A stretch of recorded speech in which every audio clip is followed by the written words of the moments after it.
नमस्कार और स्वागत है आप सभी का फिर से हमारे चैनल में। आज बहुत सारी चीज़ें हैं एक्चुअली।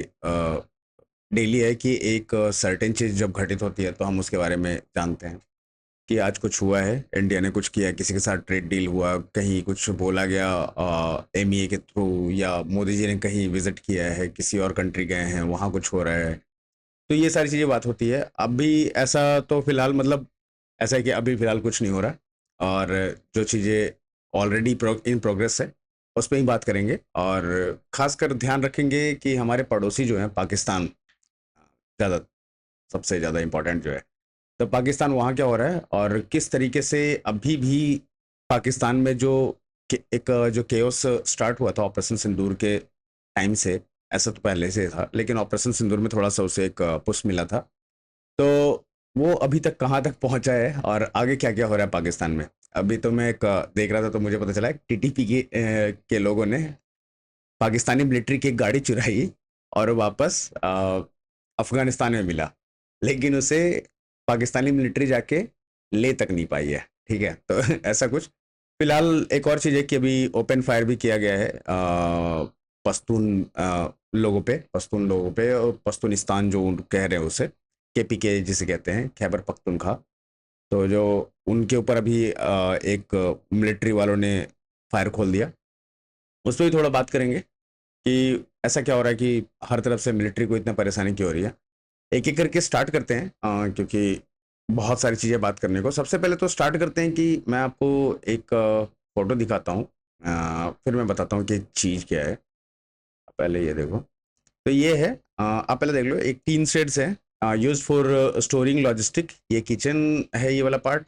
यहाँ ये लोग पूजा करते हैं, यूज फॉर प्रेइंग, और यहाँ पे आर्म्स एम्यूनिशन वगैरह रखे जाते हैं। ये इनका वॉच टावर है। ठीक है, ये मैं बात कर रहा हूँ एक जगह की जिसे कहते हैं चेलाबंदी टेरर कैंप। वहाँ पे एक टेरर कैंप था जो हम लोगों ने स्ट्राइक में, जो 2019 में जब हम लोगों ने इस टेरर कैंप के ऊपर स्ट्राइक किया था, बालाकोट वाला, बालाकोट एयर स्ट्राइक जो हुआ था, तो उस समय इसे मतलब खत्म कर दिया गया था, इसी पे स्ट्राइक हुआ था। और फिर से अभी क्या हो रहा है कि इसमें वापस लोग आने शुरू हो गए हैं, चीजें वापस बननी शुरू हो गई है, रीएक्टिवेट हो गया है ये टेरर पैड जो भी कैंप है ये। ठीक है, तो यहाँ पे एलईडी का ये पूरा जो भी बनाया हुआ है ये एलईडी का है, लश्कर तैयबा का। तो यहाँ पे फिर से ये मुजफ्फराबाद में जो लॉन्च पैड, इसे मुजफ्फराबाद में ये है, और ये रीएक्टिवेट किया जा रहा है। ठीक है, यहाँ पे सोचने वाली बात ये है कि जो ऑलरेडी चिन्हित लोग, चिन्हित टेरर्स हैं, टेररिस्ट हैं, वो यहाँ पे देखे गए हैं फिलहाल। और उसमें मतलब कुछ कुछ लोग, जो मैंने जो सेकंड फोटो दिखाई थी, फिर से दिखाता हूँ, ये इन्हें आप देख लो। सैफुल्ला सैफ, सेकंड लेफ्ट इधर से ये वाला है, अबू सुएब कश्मीरी, नेक्स्ट मोहम्मद माज, एक्सट्रीम राइट। तो ये लोग हैं, ये वापस रिएक्टिवेट होते दिखे हैं, मतलब यहाँ पे मूवमेंट इनका देखा गया है। तो कुछ मतलब प्लानिंग तो चल रहा है। ठीक है, तो ये ऑपरेशन सिंदूर के बाद ये सारे मूवमेंट वापस हो रहे हैं इनका। अगर अभी के लिए देखा जाए तो जो टेररिस्ट कैंप है वहाँ पे जो एमुनिशंस हैं, वाटरफॉल के पास से लोग मूवमेंट करते देखे गए, एमुनिशन साथ ही देखी गई है। फिर लॉजिस्टिक्स दिखे हैं वहाँ पे, और प्लस जो बाकी की जो चीज़ चल रही है वो तो चल ही रही है, लाइक ट्रेनिंग्स एंड ऑल, ये सारी चीज़ चल रही है। कुछ बंद कमरों में भी है और कुछ खुले, बात मतलब खुले आसमान के नीचे भी है। तो ये सारी चीज़ चल रही है अभी। इनके ऊपर इंडिया की तरफ से कुछ ऐसा मतलब, इंडिया तो ऐसे भी सामने आके कुछ नहीं कहता, उसे जो ऑपरेशन जो करना होता है वो कर लेता है। तो इंडिया अभी इस पे, हमें अगर पता है तो इंडिया को तो पता है, मतलब बाकी लोगों को तो पता ही होगा। तो इस पे देखते हैं आगे अगर कोई अपडेट आता है तो। जो मैं आपसे बात कर रहा था कि अभी एक गाड़ी मिली है।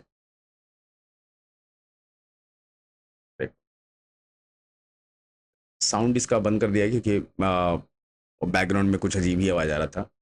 तो ये जो गाड़ी है आपने देख लिया। तो ये जो गाड़ी है ये बेसिकली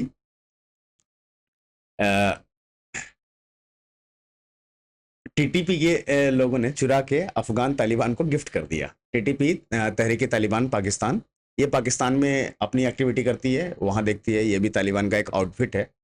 तो और ये तालिबान ऑब्वियस है, तालिबान इनका अफगानिस्तान इनका घर है। तो ये वो वाले पार्ट हैं जो केपीके वाले पार्ट है ना, कि ऊपर से जिसमें अभी जो फायरिंग और अटैक हुए हैं आर्मी के द्वारा, पाकिस्तानी आर्मी ने जो अटैक किया है, तो उन लोगों का भी कहना है कि वो डोरंड लाइन को नहीं मानते जो पाकिस्तान और अफगानिस्तान के बीच में है। उनका वो कहते हैं कि हमारा जो बॉर्डर है वो डायरेक्ट इंडिया से लगता था। तो मुझे नहीं पता कि 1947 में क्या हुआ और तुम कहाँ से आ गए, पाकिस्तान क्या है मुझे नहीं पता, मैं डोरंड लाइन को नहीं मानता। और ये सारी चीज़ें स्टार्ट हुई थी जब बाउंड्री बनाना शुरू कर दिया था पाकिस्तानियों ने, फेंसिंग करना शुरू कर दिया था उन दोनों देशों के बीच। तो वहाँ पे क्या है ना कि दोनों साइड के बहुत सारे अफगानिस्तानी लोग, उनका घर है जो पाकिस्तान में है, उनके रिश्तेदार हैं, वहाँ से शादियाँ होती है क्रॉस बॉर्डर, तो वो नहीं छोड़ने को तैयार है। वो कह रहे हैं कि ये हमारी ज़मीन है और हम नहीं देंगे। उधर ऊपर वाला पार्ट जो पश्तूनिस्तान जिसे वो कह रहे हैं कि हाँ ये हमारा है, हम नहीं जानते भाई तुम कहाँ से आए हो, पाकिस्तान, ये हमारा इंडिया के साथ डायरेक्ट बॉर्डर लगता है। अरे जब से सीपीसी वगैरह ये जो ज़्यादा इन्होंने करना शुरू कर दिया था, उसके बाद से ज़्यादा चिढ़े हैं और तालिबान ने ये फैसला लिया है। फिर अभी के लिए एक और चीज़ है जो पाकिस्तान में आप मतलब ये भी एक अजीब ही बात है कि पहले आप वीडियो में आपको दिखाता हूँ कि ये क्या चल रहा है। कमेटी पे बात की थी और वो पूरा पाकिस्तान जान गया था कि मेरे पे रिजर्वेशन है, और मैंने बाकायदा तौर पे इसके ऊपर बात की। मुझे किसी का खौफ नहीं है, मैं किसी के खौफ के बगैर ये बात पहले दिन से कर चुका हूँ और मैं दोबारा रिपीट कर रहा हूँ कि उसके बाद हमने ऑपरेशन किए, हमने उनको इलाकों से खाली करवाया।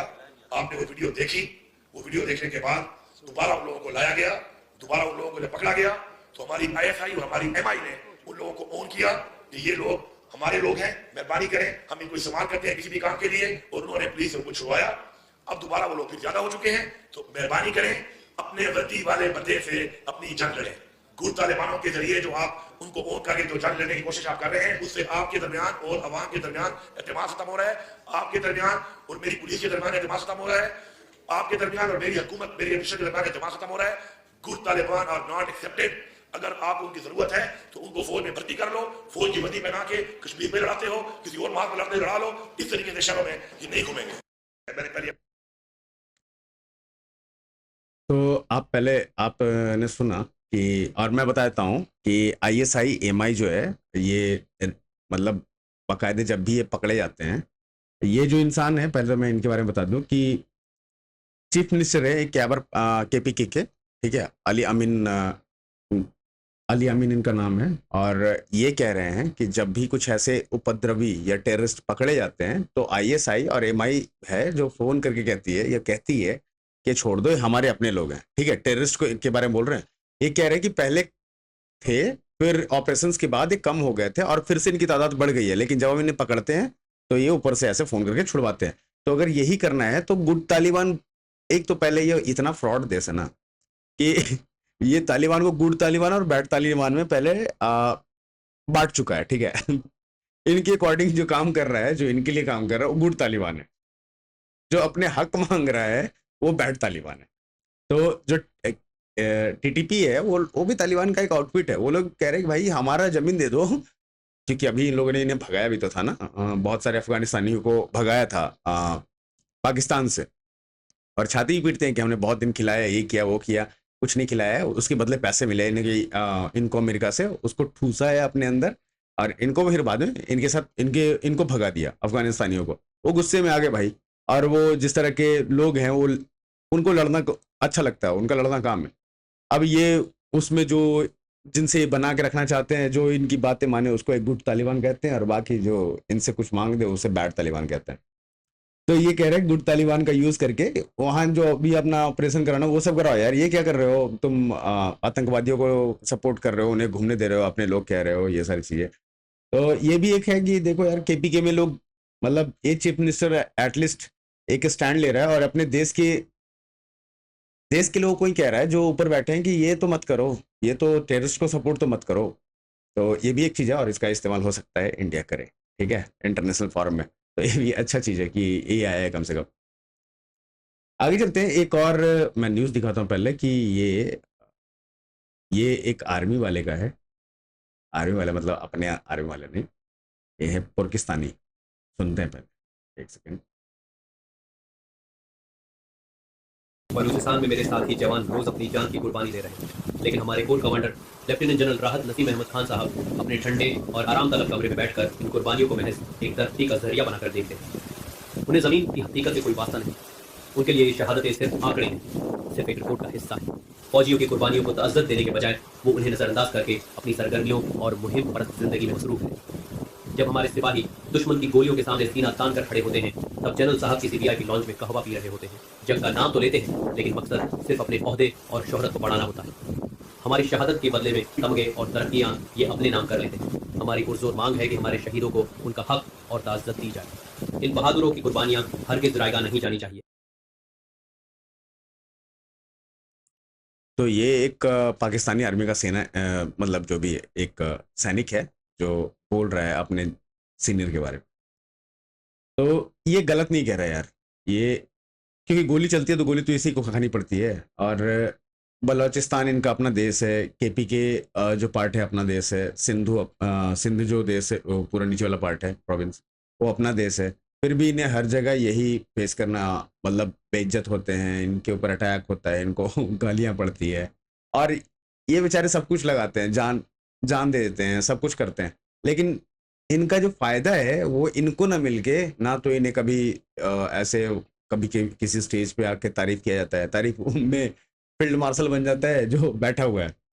जो ऑपरेशन सिंदूर था उसमें जो भी काम हुए थे वो क्या हुआ था, उन्होंने मिसाइलें मारी थी। अब आगे मैं आऊंगा, उसका भी एक डेटा है कि कितने मिसाइलें उधर से आई थी और क्या हमने किया था, ठीक है, रिटेलिएशन में हमने क्या किया था, उसका भी एक नंबर आ चुका है, उसके ऊपर भी बात करेंगे। तो ये सारी चीजें थी आर्मी में कहाँ थी, ये तो मतलब उनके फाइटर जेट अगर उड़ रहे थे तो एयरफोर्स वाले उड़ा रहे थे, ड्रोन उड़ा रहे थे, जो भी उड़ा रहा था, जो भी इनका एक सेक्शन होगा, कौन से में आता है पता नहीं, तो उसको क्यों फील्ड मार्शल बनाया गया। और ये बेचारे इनको तो बलूचिस्तान में सुबह शाम उठते बैठते जो करना है वो तो कर ही रहे हैं। तो ये सही कह रहे हैं यार। और जो फायदा होता है, जो पैसे होते हैं कहीं कहीं से आता है, तो ये तो ऊपर वाले के भाग जाते हैं, अमेरिका, कनाडा, ऑस्ट्रेलिया, यूएस, हाँ यूएस तो ही गया, लंदन, तो यहाँ जा जाके अपना घर वर बना लेते हैं और वहां रहने लगते हैं। ये बेचारे फालतू में मारे जाते हैं। ये इसी वजह से सरेंडर भी कर चुके। अभी कुछ दिन पहले मैंने बताया भी था एक वीडियो में कि बलूचिस्तान में 500 आर्मी वालों ने सरेंडर किया है। तो कह रहा है कि भाई हमारे ऊपर भी कुछ, हमारे लिए भी कुछ करो, हमें मरने के लिए छोड़ देते हो, तुम तमगे लेके घूमते रहते हो। तो ये भी एक चीज है पाकिस्तान आर्मी में, मतलब धीरे धीरे ये हो रहा है। और ये होगा, क्यों होगा मैं बताता हूँ। ऑपरेशन सिंदूर में अगर एक आर्मी जनरल को प्रमोशन मिलता है तो वो मामूली बात नहीं है। उसमें एयरफोर्स वाले भी थे, ज्यादातर जो काम हुआ था। आर्मी मूवमेंट कहाँ हुई थी, टैंक कहाँ चल रहे थे, आर्मी मूवमेंट तो हुई नहीं रही थी कहीं। एक आर्टिलरी अगर था तो बहुत था, तो उसमें आर्टिलरी से क्या कर लिए इन्होंने, जो इनका एक बातें कर रहे हैं वो कर तो रहे एयरफोर्स वाली कि हमने ये किया वो किया, इनसे हुआ कुछ नहीं हुआ, आगे बात करेंगे, बट बात तो वही करें। तो एयरफोर्स वाले को क्यों नहीं मिलना चाहिए। अब ये समझो कि आर्मी वाले को मिल गया बिना मतलब के, ठीक है। जो एयरफोर्स वाला है, नेवी वाला जो ऑलरेडी इतने सर्विस कर चुका है, उसका तो बनता है ना प्रमोशन, उसे मिलेगा नहीं तो वो तो कुछ ना कुछ करेगा यार। अब देखो आर्मी वाले भी ऐसे शुरू हो गए, क्योंकि नीचे वाले जो ऑलरेडी वो पहुंच के बैठा हुआ है वो जा ही नहीं रहा, रिटायर ही नहीं हो रहा है, हट नहीं रहा वहां से। तो जो नीचे जिनको आ जाना चाहिए था प्रमोट होके, वो तो कुछ ना कुछ करेंगे। उनके रिटायरमेंट के टाइम आ गए, उनका प्रमोशन नहीं हुआ, तो ये सब कुछ ना कुछ तो होगा। और इनकी आर्मी जितनी प्रोफेशनल है हम सबको पता है, ये थोड़े से पैसे के लिए सारे सबके सब बिक जाते हैं। तो इनके यहाँ ये होता भी है। तो आर्मी वाला अपना ये भी जो इसको चाहिए था बोल रहा है। एक और है इनका, एक बहुत बड़ा पत्रकार है, ऐसे तो पता नहीं कितना ही है, मुझे तो समझ नहीं आता। मैं इसको बहुत पहले से देख रहा हूँ, जब मैं कॉलेज में वो करता था ना, तब भी इसके यूट्यूब पे इनके वीडियोस आया करते थे इन लोगों के, इसका लाल टोपी का। तो मैं तब से देख रहा हूँ इन्हें, ठीक है। क्योंकि कॉलेज में उस समय यूट्यूब था, मतलब बहुत स्लो इंटरनेट हुआ करता था, 4 Mbps बहुत ज़्यादा इंटरनेट हुआ होता था, बहुत अच्छी स्पीड होती थी रिलायंस के, ये फाइबर केबल वाली। तो वो होता था हमारे पास, बाकी सारे इससे नीचे ही थे, एयरटेल वगैरह सब कुछ ही इससे नीचे थे। तो उसमें यूट्यूब वगैरह देखते थे हम। तब पाकिस्तान में क्या हो रहा है देखने के लिए हम लोग इन्हें देखते थे कि ये लोग क्या सोचते हैं, कैसे बातें करते हैं। तब पता चलता था कि अच्छा ये इतने अल्टर टाइप के हैं, इनके पहले सुनते हैं उसके बाद में बताऊंगा। Mucha gente no lo olvida. कि चाइना की पाकिस्तान को मदद है। पाकिस्तान और चाइना ने मिलकर बहुत से ज्वाइंट डिफेंस प्रोजेक्ट भी किए हैं। JF-17 का जो प्रोजेक्ट है वो पाकिस्तान और चाइना ने मिलकर किया था, लेकिन पाकिस्तान जो है वो न सिर्फ ये कि JF-17 में बहुत से जहाज को इंडिपेंडेंटली खुद बनाता है। अरे सॉरी यार, मुझे लगा कि मैंने स्क्रीन शेयर कर दिया है, फिर से देख लेते हैं। वो चाइनीज टेक्नोलॉजी नहीं थी। नो डाउट कि चाइना की पाकिस्तान को मदद हासिल है। पाकिस्तान और चाइना ने मिलकर बहुत से ज्वाइंट डिफेंस प्रोजेक्ट भी किए हैं। JF-17 का जो प्रोजेक्ट है वो पाकिस्तान और चाइना ने मिलकर किया था, लेकिन अब पाकिस्तान जो है वो न सिर्फ ये कि JF-17 में बहुत से जहाज को इंडिपेंडेंटली खुद बनाता है, चाइना की मदद के बगैर बनाता है, बल्कि जो पाकिस्तान एयरफोर्स की जो टेक्नोलॉजी है रडार सिस्टम को जैम करने की, दुश्मन के तैयारे के जो रेडियो सिस्टम को जैम करने की, उसको गैर मौसर करने की, उसको गिराने की, वो चाइना की टेक्नोलॉजी से सुपीरियर है। ये बात मैंने बड़ी एहतियात से किया है। इसे चाइना वाला स्पेशल ट्रीटमेंट देगा जिस दिन ये मिल गया ना उन्हें। ये हामिद मीर है, वहाँ का एक पत्रकार है, और टैंकोलॉजी जो भी ये कह रहा है, तो जो टेक्नोलॉजी ये कह रहा है कि चाइना से सुपीरियर है, और साथ में ये भी कह रहा है कि JF-17 जो है साथ में बनाया था, और अब सारी चीज़ों पाकिस्तान में बनता है। JF-17 के बारे में जब आप पढ़ोगे तो पता चलेगा कि चाइना की एक पुरानी फाइटर जेट हुआ करती थी, उसी के फ्रेम पे सारी चीज़ें बनी हुई है, उसी टेक्नोलॉजी पूरी चीज़ आगे डेवलप की गई है। तो ये जो सुपीरियर टेक्नोलॉजी है पाकिस्तान का चाइना से भी ज़्यादा, तो वो भी ठुक गया फिर। अभी तक तो कह रहे थे चाइना का ठुका, ये तो पाकिस्तान वाला तो खैर रहने देते हैं। और इनसे कुछ नहीं बनता यार, इनके यहाँ कुछ भी नहीं है। इनके पास कैसे बना सकते हैं? इनको फिजिक्स तो इनके यहाँ हराम है, तो कैसे बनेगा? हो ही नहीं सकता। ये जो भी चीजें नट बोल्ट लेके आते होंगे यहाँ अपना फिट करते होंगे, वो भी कर ले तो बहुत है, असेंबलिंग भी बहुत है। चाइना कभी भी अपनी टेक्नोलॉजी इन्हें तो नहीं देगा। अगर वो इन्हें दे रहा है तो उसके लोग, मेंटेनेंस वाले भी उसी के लोग होंगे, ट्रेनिंग देने वाले भी, ये बस इनके पायलट्स के अलावा इनके कुछ नहीं है। अगर उसमें कुछ भी आएगा ना, चाइना खुद देखेगा। यूएस भी वही सेम करता है। यूएस तो शायद इनको पायलट भी अपना ही देता है जहां तक मुझे लगता है। नहीं, मतलब यही उड़ाते हैं, बट यूएस भी ऐसे ही करते हैं, इनको अपनी चीज़ें टच नहीं करने देता। एक और पुराने पत्रकार हैं पाकिस्तान के, वही तो कह रहे थे कि यूएस अपने बेस में घुसने नहीं देता था किसी को। तो ये पागल है, बावला है, पता नहीं क्या सूंघता है ये। आज तक मतलब एक कार का इंजन नहीं बनाया इनसे। सारी चीज़ें इनके यहाँ, हम मारुति जो हमारे यहाँ है, सुजुकी, हमारे तो मारुति सुजुकी है, क्योंकि इंडियन गवर्नमेंट का टाई अप था पहले। तो पहले तो मारुति के नाम से ही आता था।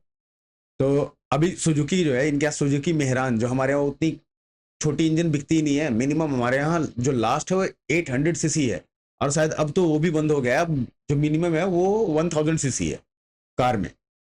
इनके यहाँ मेहरान 35-40 लाख 45 लाख ऐसे बिकता है। 650 सीसी की गाड़ी है कार, 650 सीसी की है। हमारे यहाँ बाइक हुआ करता है। ये हालत है इनकी।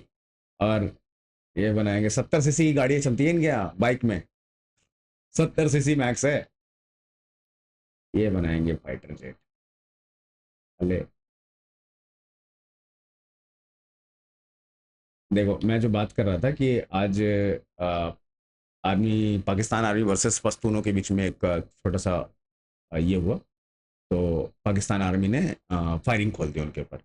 तो उसके ऊपर जो बात कर रहा था ना, वो आप देखो क्या करते हैं इनके साथ ये लोग, पाकिस्तान आर्मी वाले।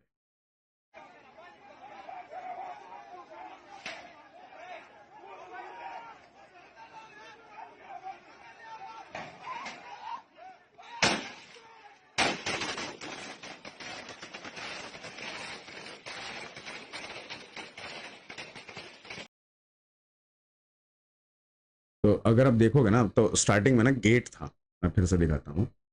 देखो यहाँ ये जो पार्ट है ना, ये गेट है। पहले यहाँ से देखो घुसा, आप गेट पे भी देखोगे तो यहाँ भी बहुत सारी चीज़ें, गोलियाँ वोलियाँ मारा जा चुका है, गोलियाँ पत्थर जो भी है, क्योंकि इसमें बहुत सारे निशान हैं। यहाँ देखोगे, ये देखो यहाँ से ये लोग घुसे, अभी आए ना ये, और उसके बाद ये अंदर आते हैं यहाँ, फिर ये लोग गोलियाँ चलाने लगते हैं। अब यहाँ पे जो भी पब्लिक प्रोटेस्ट कर रही थी, देखो सारे साइड से है। यहाँ पे जो ये वाला पार्ट है, यहाँ पे देखो ये सारे पश्तून लोग हैं, ठीक है। तो इनका, एक सेकेंड, हाँ, तो ये लोग प्रोटेस्ट कर रहे थे आर्मी के, जो आर्मी सेलिंग कर रही थी ना उसके अगेंस्ट, कि भाई तुम ये मत किया करो, अगर तुम्हें लड़ाई करना है, क्या है कि सारे पश्तून चाहते हैं कि भाई हम पाकिस्तान नहीं है, हम पाकिस्तान हमको मत बोलो। बलोचिस्तान भी यही कहता है कि मैं पाकिस्तान नहीं हूँ, हमें पाकिस्तानी मत कहो, पाकिस्तान ऑक्यूपाइड बलोचिस्तान कहो, पाकिस्तान ऑक्यूपाइड पश्तूनिस्तान कहो। ये ऐसे कह रहे हैं कि ये हमारा देश नहीं है, हम, और ये अगर कुछ भी करता है तो उसके लिए हम जिम्मेदार नहीं है। जैसे जो पहलगाम अटैक हुआ था, पहलगाम अटैक, तो उसमें जो भी रिटेलिएशन था वो सिर्फ पंजाब जो प्रोविंस है पाकिस्तान का उसके ऊपर था। इंडियन आर्मी या जो भी है, मतलब वो जो उधर वाले जो पार्ट है मेजोरिटी, बाकी हम लोग कहीं नहीं कर रहे थे, क्योंकि उन लोगों ने कहा कि भाई हमारे ऊपर मत करना, हमने कुछ नहीं कहा, हमारा कोई लेना देना नहीं है। हम लोगों ने कहा चल ठीक है यार, हम ऐसे भी इंसान थोड़ी, मतलब टेररिस्ट को हम टारगेट कर रहे थे, हम ऐसे भी सिविलियंस टारगेट कर भी नहीं रहे थे, तो हमें कोई लेना देना है नहीं। अगर उधर नहीं है कुछ भी, एक दो जो जहाँ पे वहाँ ऊपर वाले पॉइंट पे था, तो जकुआबाद और उसके ऊपर वाले में, तो वहाँ पे हमने हिट किया था, इसके अलावा तो हमने कुछ नहीं करा। इन लोगों ने यही कहा कि तुम जब वो नहीं टारगेट कर रहे हैं वहाँ, तो तुम इधर से सेलिंग मत करो, क्योंकि जब तुम करोगे तो फिर वहाँ टारगेट करेंगे तो हम मारे जाएंगे। इसके लिए प्रोटेस्ट कर रहे थे। तो आर्मी वालों ने कहा कि ऐसे कैसे,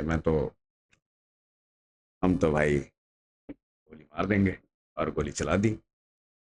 फिर वही है, ये चल रहा था, इस पे बहुत सारी न्यूज़ आ रही थी। अब जो मैं बात कर रहा था कि कितने मिसाइल, बॉम्ब, ड्रोन ये चलाए गए थे इंडिया और पाकिस्तान की तरफ से सिंदूर में, ऑपरेशन सिंदूर के टाइम में, वो मैं बताना चाहता था। तो अगर मैं आपको दिखाऊं,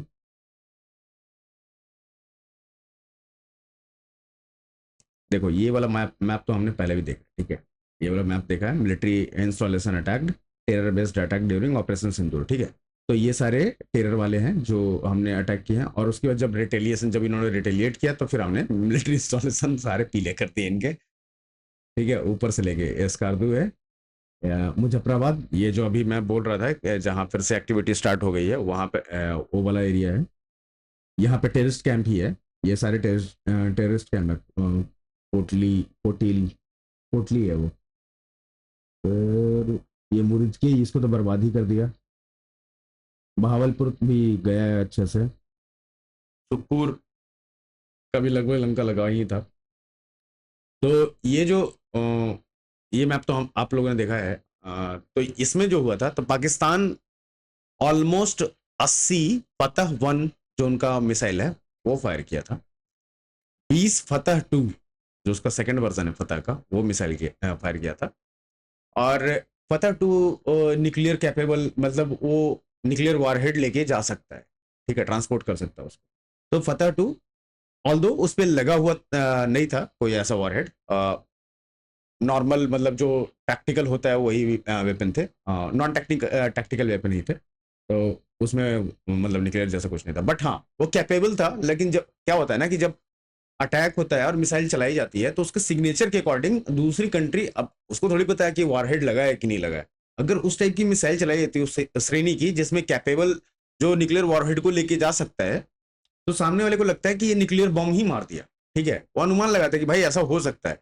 तो हमारे पास हमारी जो एयर डिफेंस सिस्टम थी वो इन सबको निपटा रही थी, तो हमें ऐसा कुछ नहीं था, हमें पता था कि हम रोक लेंगे ये चीज़ें, ठीक है, जितनी कॉन्फिडेंस था हमारे यहाँ, तो उसमें ये, और हमने रोक भी लिया यार, अच्छे से रोका, तगड़ा रोका है। तो फतह 2 में, फतह 1 और फतह 2 80 और 20 100 मिसाइल हो गए, ठीक है, 1000 के प्लस ड्रोन। ड्रोन ये है कि पाकिस्तान के पास ड्रोन तो अपना है नहीं, कुछ टेक्नोलॉजी तो ऐसे है नहीं, तो ड्रोन इन्होंने तुर्की से मंगवाया। जब तुर्की से ड्रोन आया, चलाएगा कौन? ऐसा तो है नहीं कि तुरंत दिया ड्रोन, खिलौने वाला ड्रोन भी अगर अभी दे दो तुरंत से उतना एक्सपर्ट लेवल पे तो नहीं चला पाओगे, कि कहीं से अगर फ्लाई करके लेके जाना है तो नहीं, कहीं ना कहीं ठोकोगे। तो ड्रोन कैसे कौन उड़ाएगा? तो तुर्की ने अपने आदमी भी दिए, आर्मी भी दिए थे कि ये ड्रोन उड़ाएंगे, ठीक है, तुर्की ड्रोन दिया प्लस अपने एक्सपर्ट भी दिए जो उड़ाते हैं वो भी दिया। ड्रोन इन्होंने 1000 उड़ाए, और सारे के सारे हमारे एयर डिफेंस सिस्टम और हमारे फोर्सेस ने सारे निपटा दिए भाई साहब। फिर जो हुआ उसके बाद जो इंडिया किया, तो इंडिया अराउंड 50 के आसपास ब्रह्मोस एयर लॉन्च्ड, ठीक है, एयर से लॉन्च किया गया ब्रह्मोस, ए कैटेगरी जो है एयर वाला। तो ब्रह्मोस 50 के आसपास हमने ठोके, और मेज 2, क्रिस्टल मेज 2, फिर रैम्पेज एंड स्कैल्प मिसाइल जो फ्रांस वाला है जो हमने लिया था। तो स्कैल्प वो नीचे लो रेंज में तैर के जाता है और वो सीधे जाके जहाँ उसको जाना होता है जाकर ठोकता है। बहुत सही मतलब टेक्नोलॉजी है उसके, उसके बारे में कभी बात करेंगे, बहुत अच्छा है, इंटरेस्टिंग है वो। तो स्कैल्प मिसाइल वो हमने चलाए हैं। फिर उसके बाद तो मतलब ये जो चीज़ चलाए ब्रह्मोस, क्रिस्टल मेज 2, रैम्पेज, स्कैल्प, ये सारे जो चलाए हमने, उसके बाद फिर वहाँ कुछ बच ही नहीं गया, मतलब कुछ भी नहीं रह गया कि पाकिस्तान क्या करता। इसके बाद तो जो एक्सपर्ट हैं वॉर एनालिसिस जो करते हैं या ऐसी चीज़ों के जो एनालिसिस करते हैं वो कहते हैं कि it's a clear cut win to India.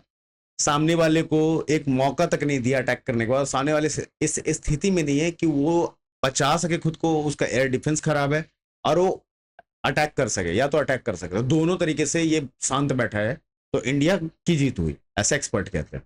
और ये चीज़ें हमने मतलब प्रूफ की कि भाई हम अच्छे से ठोके तुमको और तुम कुछ नहीं कर पाए बे। फिर चले जाते जाते आपको छोटा सा ना एक मजा।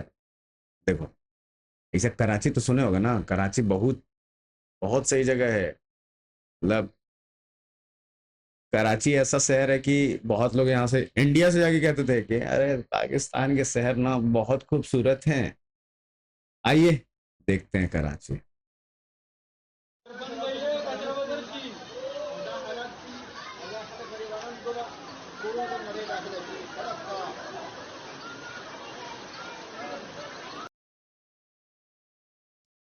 अब हो गया, इससे ज्यादा क्या ही देखिएगा।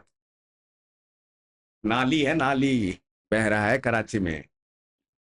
अब ऊपर से हम लोग छोड़ेंगे तो अब साफ होगा। अभी बरसात खत्म होता ना, बरसात के बाद और मजा आएगा। पाकिस्तान को थोड़े और सरप्राइजेस मिलेंगे हमारी तरफ से अब। और कुछ दिन में जहाँ तक लग रहा है कि बांग्लादेश में भी कुछ ठीक ठाक चीज़ें होंगी, उम्मीद है थोड़ा।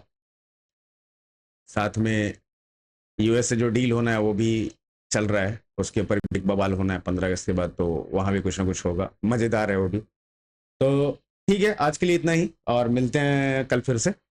और अब मैं कोशिश कर रहा हूँ कि एक टाइम टेबल, अभी तो रैंडम वीडियो आते कभी भी आता है, तो अब एक टाइम वाइज वीडियो डालने की कि एक सर्टेन टाइम पे और फिर एक दूसरा वीडियो सर्टेन टाइम पे, और उसको हम लोग ऐसा टारगेट करेंगे कि उस दिन उस समय तो उस समय पे वो वीडियो तो जानी ही चाहिए, ताकि ये जो वीडियो जो बीच में रुक गई थी ना, तो हम एक प्लान कर सकते हैं कि बीच का इतना टाइम इस चीज़ के लिए डेडिकेट कर सकते हैं। तो उस पर बात चल रही है, देखते हैं।